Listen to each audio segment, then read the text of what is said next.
کچھ معاملات پہ اختلاف رائے ہوا، پھر ایک مختلف مرحلوں سے گزرتے ہوئے ایک تحکیم یعنی کہ ایک کمیٹی بنا دی گئی کہ یہ بیٹھ کر فیصلہ کرے۔ تو کچھ لوگوں نے جو کہ یہ چاہتے تھے، ان کے اندر جراثیم تھے گمراہی کے، اور نبی کریم صلی اللہ علیہ وسلم کے زمانے سے ہی یہ خوارج کے ایک جراثیم لوگوں میں تھے۔ نبوت کے اس گویا کے ادب آداب کے رد عمل میں کچھ لوگوں میں یہ جراثیم پیدا ہو گئے تھے، نفاق کے بھی اور خوارج کے بھی۔ تو نبی کریم صلی اللہ علیہ وسلم کے زمانے میں حضور نے فرمایا کہ یہ فتنہ آگے جا کے بڑھے گا۔ تو ان لوگوں نے کہا کہ جی یہ ان دونوں صحابیوں نے تو کفر کیا ہے۔ اب آپ اندازہ لگائیں کہ کس پہ انہوں نے کفر کا فتویٰ لگا دیا؟ باب دارالحکمت علی مرتضیٰ رضی اللہ تعالیٰ عنہ پہ جی، حضرت علی جنہیں حضور نے فرمایا کہ یہ امت کے سب سے اچھے فیصلہ کرنے والے ہیں، اقضائے امت ہیں، تو ان کے اوپر کرم اللہ وجہ الکریم کاتب وہی ہیں امیر معاویہ رضی اللہ تعالیٰ، ان کے اوپر کفر کا فتویٰ لگا دیا گیا جی، دونوں صحابہ پہ۔ تو اب آپ یہ دیکھیں، حضرت امیر معاویہ بھی مجتہد صحابہ میں ان کا شمار ہوتا ہے، حضرت علی کرم اللہ وجہ تو پھر حضرت علی کرم اللہ وجہ الکریم ہے جی۔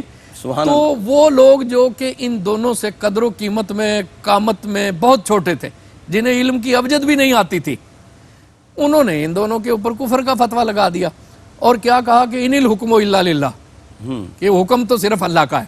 اب آپ دیکھیں کہ ترجمہ پڑھا نا، آیت کو پڑھا جی، اور اس سے بالکل غلط مطلب اخذ کیا۔ سبحان اللہ، حضرت علی کرم اللہ وجہ الکریم نے کیا خوبصورت اور جامع اس پر تبصرہ کیا ہے جی۔ آپ نے فرمایا کہ کلمہ تو حق ہے لیکن تمہاری مراد باطل ہے جی۔ سبحان اللہ، اس ایک فکرے میں سمندر موجزن ہے۔ یہ حضرت علی کرم اللہ وجہ الکریم کی زبان پاک یہ کر سکتی ہے۔ انہوں نے کہا کہ یہ جی وہ آیت پڑھتے ہیں کہ ان الحکم الا للہ، آپ نے فرمایا کہ کلمہ تو حق ہے لیکن جو تم مراد لے رہے ہو وہ باطل ہے، وہ باطل ہے اور تمہارا ارادہ باطل ہے۔ بلکہ پروفیسر اس کے لیے انہوں نے عبداللہ بن عباس کو بھی بھیجا جی ہاں، پھر انہوں نے میں اصلاح یہی فرمائی۔ عرض کر رہا تھا کہ عبداللہ بن عباس اس سارے معاملے میں پیش تھے جی۔ نہیں ہے تو آپ کی بڑی محبتیں ہیں اور جی چاہتا ہے آپ سے اس طرح ہم جولی پھیلا کے رکھیں اور علم و حکمت کے موتی آپ سے لیتے رہیں۔ سامعین گرامی قدر، آخر میں سیدنا عبداللہ بن عباس رضی اللہ تعالیٰ کے حوالے سے ایک بڑی خوبصورت بات عرض کرنا چاہتا ہوں کہ آپ کریم آقا کے صحابہ کا بڑا ادب کرتے تھے، اور ایک مرتبہ جب آپ بصرہ کے والی تھے تو آپ کی بارگاہ میں آپ کے پاس میزبان مصطفیٰ حضرت ابو ایوب انصاری رضی اللہ تعالیٰ آپ کی بارگاہ میں آئے، تشریف لائے، تو انہوں نے کچھ احتجاج کیا، کچھ ضرورت کی بات کی، تو آپ نے کہا کہ آپ ٹھہر جائیں۔ آپ بصرہ کے والی تھے، آپ نے اپنا گھر خالی کروایا، گھر والوں کو کہیں اور بھیج دیا، کہا کیونکہ آپ نے سرکار دو عالم کے لیے اپنا گھر خالی کروایا تھا، میں بھی خالی کرواتا ہوں۔ گھر خالی کیا، آپ کو اپنے گھر بلایا اور دل کو فرش راب بچھا دیا آپ کے قدموں میں، اور جناب آپ کو بلایا، اور جناب نہ صرف گھر بلکہ گھر کا سارا سامان اور 40,000 درہم 20 غلام آپ کو دیے، اور عرض کیا کہ آپ میزبان مصطفیٰ ہیں اور آپ کی خدمت کرنا ہمارے اوپر لازم ہے۔ اپنے میزبان قاری محمد یونس قادری کو اجازت دیجیے۔ السلام علیکم ورحمۃ اللہ وبرکاتہ۔